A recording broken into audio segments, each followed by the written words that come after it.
Good morning प्यारे बच्चों, कैसे हो आप सब। उम्मीद करते सभी अच्छे होंगे। तो बच्चों, आज की क्लास में हम पढ़ेंगे हिंदी वर्णमाला। आ से ज्ञा तक के जितने भी अक्षर होते हैं सभी को हम लिखना और बोलना अच्छे से समझेंगे कि किस प्रकार से हिंदी वर्णमाला के जो अक्षर होते हैं उनको किस तरीके से पढ़ा जाता है, कैसे उनका उच्चारण होता है। तो हिंदी वर्णमाला में जो आ से ज्ञा तक के जितने भी अक्षर होते हैं बेटा उनको स्वर और व्यंजन कहते हैं। आ से अतः तक के अक्षरों को स्वर कहते हैं, ये हिंदी में 11 होते हैं। और का से ज्ञा तक के सभी अक्षरों को व्यंजन कहते हैं। तो ये हिंदी में 33 होते हैं।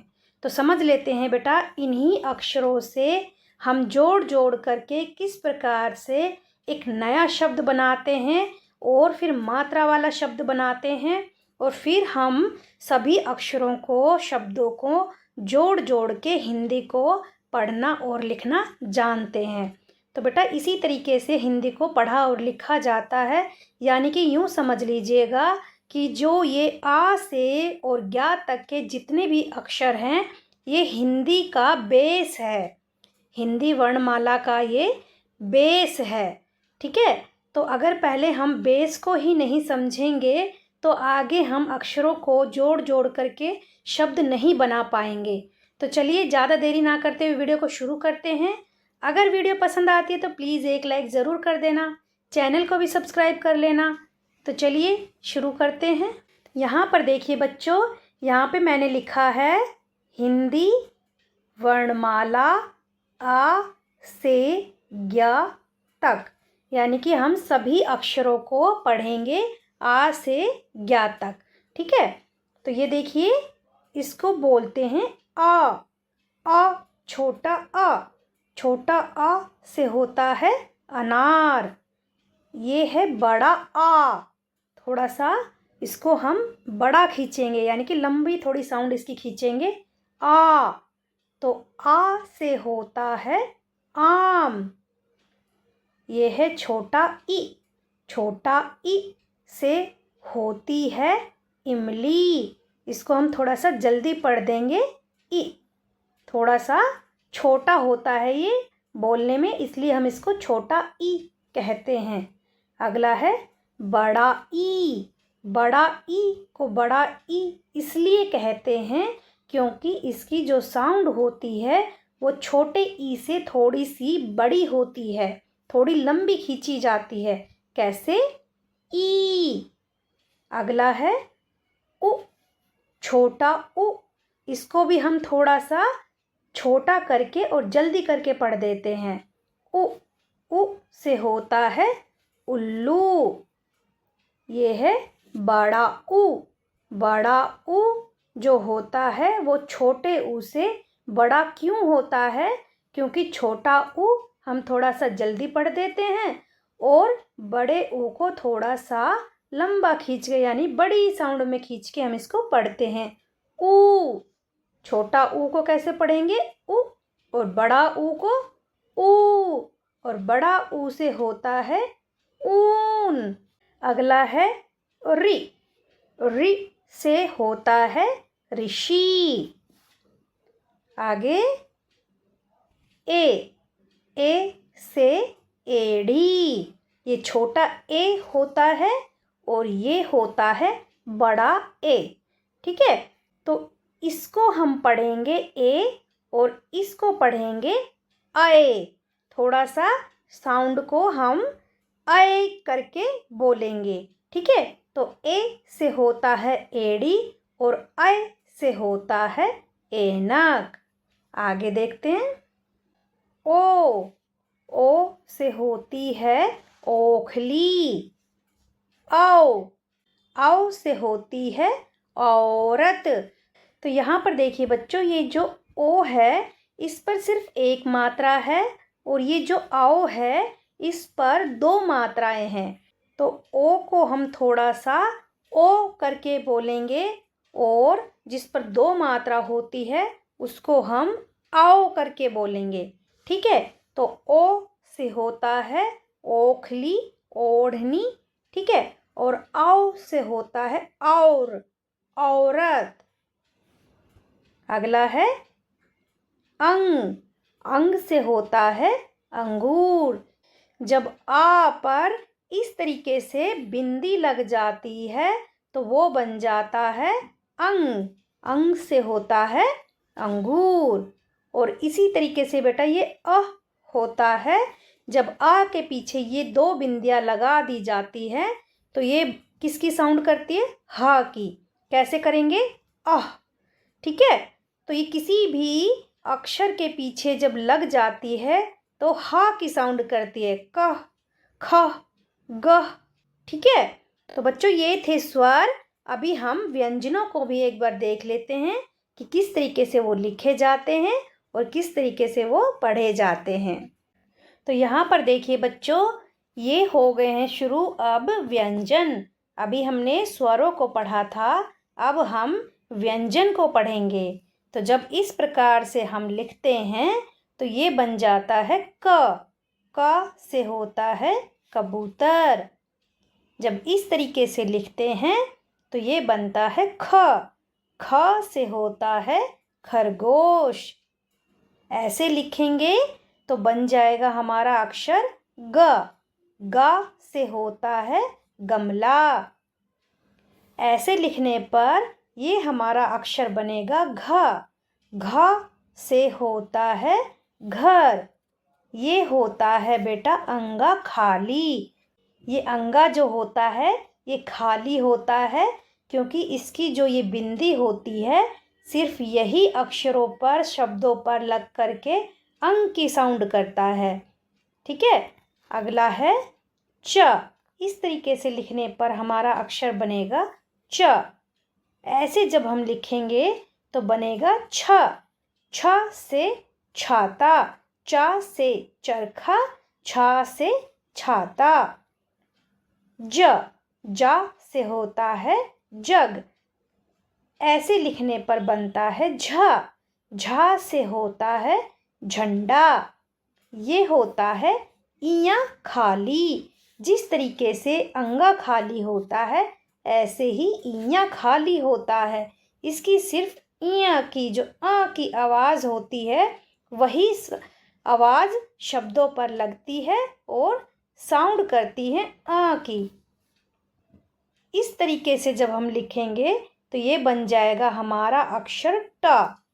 ऐसे ही टा को जब हम थोड़ा सा और पूरा कर देंगे तो ये बन जाएगा ठा से ठठेरा, टा से टमाटर, ठा से ठठेरा। ये होता है बेटा डा से डमरू। जिस तरीके से हमने अंगा खाली लिखा था उसी तरीके से हमें लिखना है, बस ये बिंदी नहीं लगानी है, फिर हमारा अक्षर बन जाएगा ड। अगला है ढ। जिस तरीके से हमने टा से टमाटर को लिखा था उसी तरीके से ढा को हम लिखेंगे, सिर्फ ये छोटा सा गोल गोल कर देंगे। ढ से होता है ढक्कन। ये होता है अणा। अणा भी होता है बेटा खाली, लेकिन इसकी कोई अंग की साउंड नहीं होती, ये पूरा ही शब्द लिखा जाता है जो ना की जगह इसका यूज़ होता है, जिसको हम अणा पढ़ते हैं। अगला है ता से होता है तरबूज।